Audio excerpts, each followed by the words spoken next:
नमस्कार, मैं हूं निशा और आप देख रहे हैं पंजाब केसरी टीवी। झारखंड मुक्ति मोर्चा के तेज तर्रार प्रवक्ता सुप्रियो भट्टाचार्य ने एक बार फिर बीजेपी पर हमला बोला है। सुप्रियो दा ने कहा कि हेमंत सरकार झारखंड को मणिपुर नहीं बनाने देंगे। उन्होंने कहा कि बीजेपी संथाल परगना को बारूद के ढेर पर बैठाना चाहती है। अब परास्त हो रही है राष्ट्रीय स्तर पर, अंतर्राष्ट्रीय स्तर पर। उसकी नीतियां जिस प्रकार से समाज को खा रही है, इससे वो उन लोगों के अंदर में बौखलाहट है और उनके पास में आता है उनको समाज में कैसे दंगा फैलाया जाए। चाहे हिंदू मुसलमान का दंगा हो, आदिवासी के बीच का दंगा हो, या पिछड़ा अगड़ा के नाम पर दंगा हो, ये दंगाई लोग हैं, ये आपराधिक चरित्र के लोगों का वहां पर जमावड़ा है। मैं तो चाहूंगा राज्य सरकार इस पर बहुत कड़ी जांच का गठन करे और एक एक तार का विवेचना करे कि कौन सा तार किस जगह जुड़ा हुआ है और वो फिर तार कहां तक जाता है। ये साधारण घटना नहीं थी, लेकिन भाजपा को हम बहुत चेता के कहना चाहते हैं, हम झारखंड को मणिपुर नहीं होने देंगे। झारखंड को मणिपुर बनाने वाले मंसूबे फंड उठाने से पहले कुचल दिए जाएंगे बहुत तगड़े हाथों से।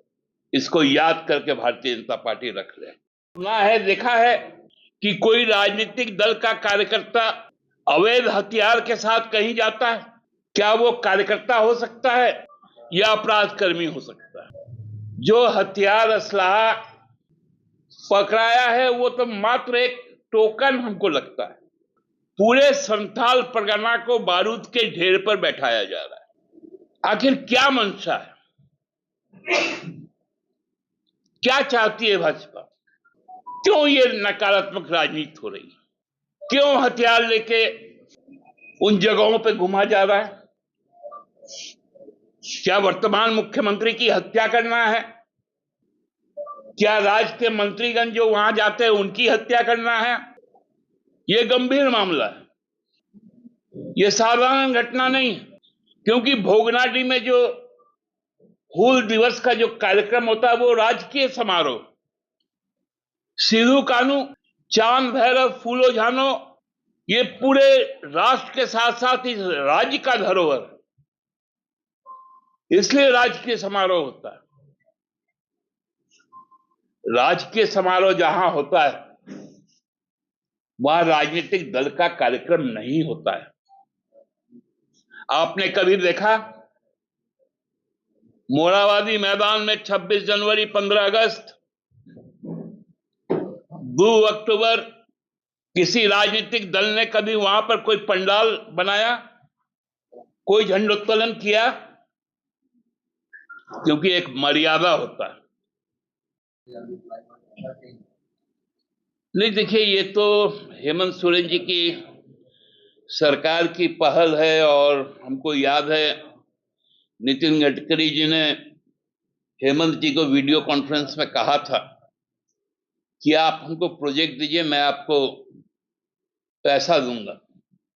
हम लोगों ने अपने राज्य सरकार के तरफ से 2 फ्लाईओवर का निर्माण किया। कांटाटोली जो बर्बाद करके रघुवर जी ने रख दिया था, उसका पुनर्निर्माण किया। सिरमटोली फ्लाईओवर हम लोगों ने चालू किया।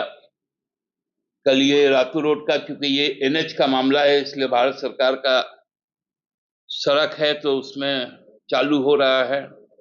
और बहुत जल्द हमको लगता है कि एक और फ्लाईओवर आप लोगों के पास में उस पर काम बहुत तेजी से चल रहा है। पूरा कचहरी से लेकर सर्कुलर रोड के ऊपर से एकदम डंगराटोली चौक तक और फिर कोकर से फिर फिरावाल चौक तक, अलबट्टा चौक तक, फिर बरियातू के तरफ भी। इसलिए अगले 5 सालों में आप लोगों को बहुत सारे फ्लाईओवर मिलेंगे, क्योंकि रांची शहर को जाम से मुक्त भी करना है, परिवहन को भी तेजी से आगे बढ़ाना है। लोगों को आवश्यक सुविधाएं किस प्रकार से अच्छी मिली, उस प्रकार हम लोगों का ध्यान है। और एक अच्छा, सुंदर, सुदृढ़, स्वच्छ राज्य बनाने के परिकल्पना में जो इस तरह का जो बाधा लोग है, जो भाजपा का मंशा है कि ये काम नहीं होने दे, उन मंसूबों को हम लोग पूरा नहीं होने देंगे, दृढ़ता के साथ अपनी काम को करेंगे। प्रोजेक्ट कर रही है, लग रहा है कि सब कुछ बीजेपी की तरफ से ही हुआ है, उसी ढंग से प्रोजेक्ट किया जा रहा है। अरे भैया, इन लोग का ब्रांडिंग छोड़ के आज तक कुछ किया है? इतना बड़ा तो प्रधानमंत्री का सीना चौड़ा करके ही कर दिए, वो कर दिए, इतना देश घूम लिए। पाकिस्तान कैसे बन गया सुरक्षा परिषद का अध्यक्ष, इस पे बोलेगा? सबसे ज्यादा विदेश कौन घूमे आज तक के प्रधानमंत्रियों में? गली कूचा मोहल्ला तक नहीं छोड़ रहे, और सुरक्षा परिषद का अध्यक्ष बन जा रहा है पाकिस्तान, जिसको आंख दिखाते हैं हम लोग। ये ब्रांडिंग वाला आदमी लोग से काहे हम लोग का बात करवाते हैं? खत्म आदमी है ये लोग। आपने देखा कि सुप्रियो भट्टाचार्य ने किस तरह बीजेपी के नेताओं पर हमला बोला। अब ये देखना अहम होगा कि इन आरोपों पर बीजेपी के नेता किस तरह से जवाब देंगे।